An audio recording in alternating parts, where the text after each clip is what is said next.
African news update on top accolade news. For headlines, Gabon's military leader announces bid for presidency. ECOWAS mission leaves Guinea-Bissau. Ghana MPs resubmit controversial anti-LGBT bill. Libya's oil sector rebounds.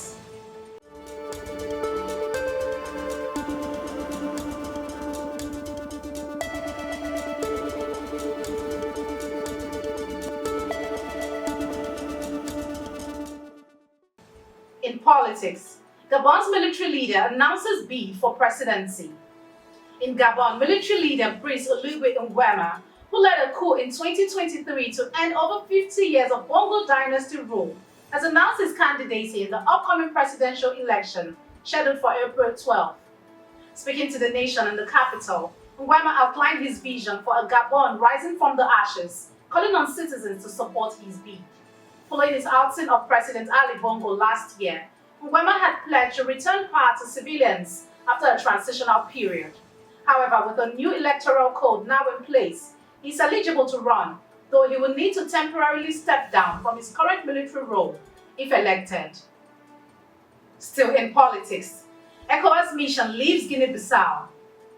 A West African ECOWAS mission has left Guinea-Bissau after President Umaru Sissoco Embalo reportedly threatened to expel it. The mission sent to help the country organize elections this year had prepared a draft agreement for a political roadmap but was forced to leave early.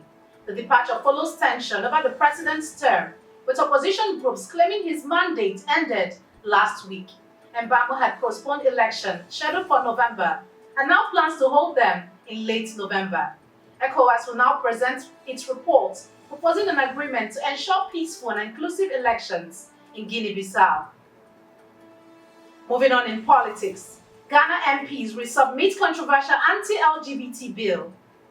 A controversial bill targeting LGBT rights in Ghana has been reintroduced by a group of 10 MPs proposing harsh penalties for those who identify as gay or promote LGBT causes. The bill, which was previously passed by Parliament but not signed into law, is now facing fresh opposition both locally and internationally. Human rights groups have condemned it, while activists vow to continue their fight. The reintroduction of the bill also raised concerns about its potential economic impact, with fears that Ghana could lose billions of international development aid. The fate of the bill now rests with the new parliament as debate continues over its future. Shifting focus to economy, Libya's oil sector rebounds.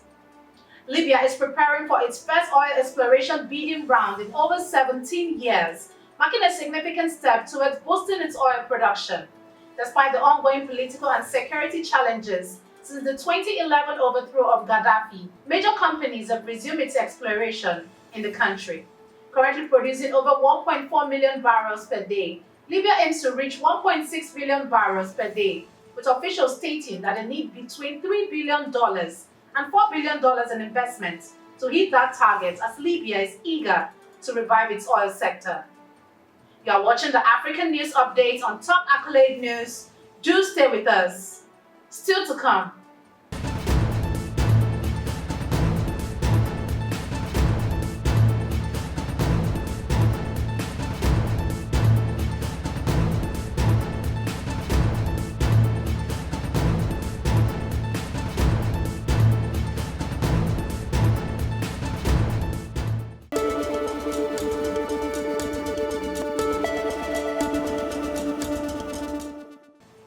Thanks for staying with us.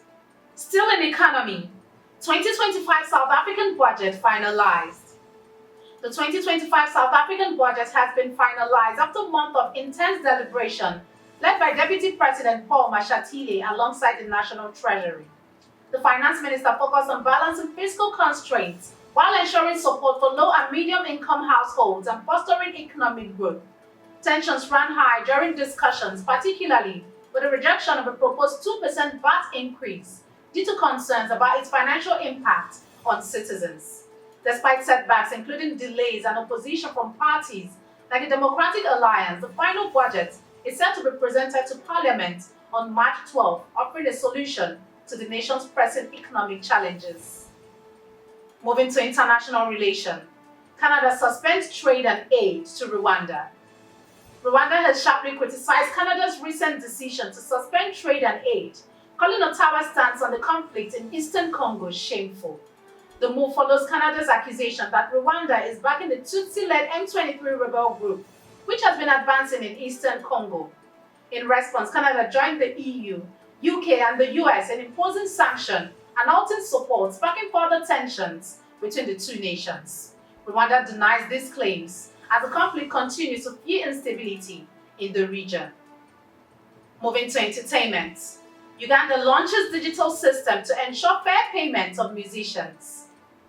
President Yoweri Museveni has endorsed a groundbreaking copyright management system in Uganda, aimed at ensuring musicians are compensated for their work through digital tracking of music usage.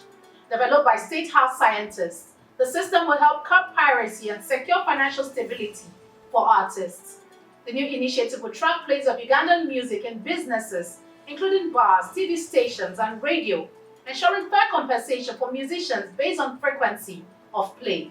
Businesses will be required to install licensed devices to record these plays, and non-compliant establishments risk closure.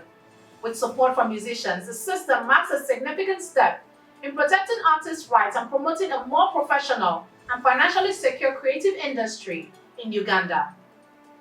Now in sports, Kenya's new coach aims to lead Harambee Stars to 2026 World Cup. Benny McCarthy has been appointed as Kenya's new head coach, vowing to lead the Harambee Stars to surprise the world by qualifying for the 2026 World Cup. McCarthy, who signed a 2-year contract, replaces interim coach Francis Kimanzi and will guide the team through World Cup qualifiers and the 2027 African Cup of Nations, co-hosted by Kenya, Tanzania, and Uganda. With Kenya currently 4th in Group F, McCarthy believes that with the right mindset and dedication from the players, they can still qualify for the World Cup. The former South African striker, who has extensive experience with top clubs, is committed to installing a hard-working, passionate identity into the national team with the aim of making Kenyans proud on the international stage. That concludes our African News Update for today. Stay tuned for more African news and developments. Thanks for joining us. I am Rumi Okocha. Connect and engage with us on all our social media handles. Do have a wonderful day.